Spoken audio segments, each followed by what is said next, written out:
মমতা বন্দ্যোপাধ্যায়কে বলবো, যদি ওনার মনে হয় যে সনাতন হিন্দু ধর্ম গন্দা ধর্ম, নোংরা ধর্ম, তাহলে উনি ধর্মটা পরিবর্তন করে নিন।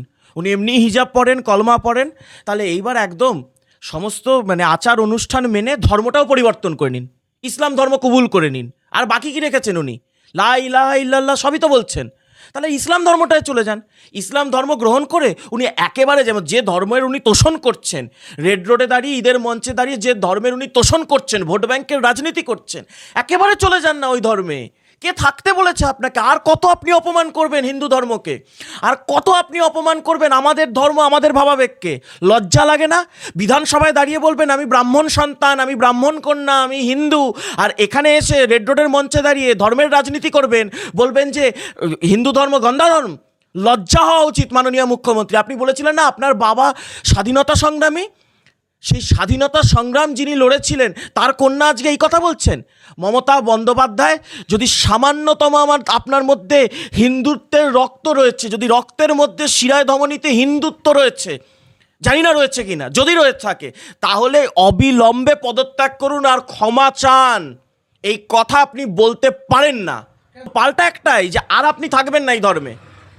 একজন বিজেপি কর্মী হিসেবে নয়, হিন্দু ধর্মাবলম্বী হিসেবে আমি বলছি, আপনার আমাদের ধর্মে দরকার নেই। আর কত অপমান করবেন? জয় শ্রীরাম মানে গালাগালি আপনি বানিয়েছেন। গোটা ভারতবর্ষের কোনো রাজনীতিবিদ এই কথা বলেনি। দুর্গা পুজো আটকে দেন, কালী পুজো আটকে দেন, সরস্বতী পুজো আটকে দেন, আমাদের ধর্মবিশ্বাসকে আঘাত করেন, মহাকুম্ভকে মৃত্যুকুম্ভ বলেন। আর কত অপমান করবেন? শুধুমাত্র ওই জিহাদি জামাতি ভোট ব্যাংক পাওয়ার জন্য এতটা নিচে নামবেন আপনি? আপনি লজ্জা হিন্দু সমাজে। শ্রেয়া পাণ্ডে কে? শ্রেয়া পাণ্ডে রাম না বাম? মমতা বন্দ্যোপাধ্যায় উত্তর দিন। শ্রেয়া পাণ্ডে অক্সফোর্ড ইউনিভার্সিটির বা কেলক কলেজের কে? শ্রেয়া পাণ্ডে কী করছিল ওখানে চেয়ারে? ওনার জন্য সিট রিজার্ভ ছিল। এরকম কিছু ওই চোরকুনাল থেকে শুরু করে কিছুগুলোকে নিয়ে গেছে সাংবাদিকতার নাম করে, সাংবাদিকের নাম করে, যারা মেরুদণ্ডগুলোকে কালীঘাটে বন্ধক রেখে এসেছে 10 টাকা 20 টাকা গ্রাম দরে, তাদেরকে নিয়ে গেছিলেন হাততালি দেওয়াতে। আর কিছু স্বাভিমানী হিন্দু, কিছু মানুষ যাদের মধ্যে মনুষ্যত্ব রয়েছে, তারা আপনাকে কিছু সঠিক প্রশ্ন করেছিল। লজ্জা লাগা উচিত। আপনি বাংলার মুখে চুনকালি মাখিয়ে এসেছেন। উনি তো আজকে গিয়ে ডিভাইড অ্যান্ড রুল খেলে এলেন। মমতা বন্দ্যোপাধ্যায় তো আজকে ডিভাইড অ্যান্ড রুল খেললেন রেড রোডের মঞ্চে দাঁড়িয়ে। নাহলে একটা ঈদের মঞ্চ, সেখানে উনি কেন রাজনৈতিক প্ররোচনামূলক বক্তব্য রাখবেন? ওনার কি ধান্দা রয়েছে, কি স্বার্থ রয়েছে?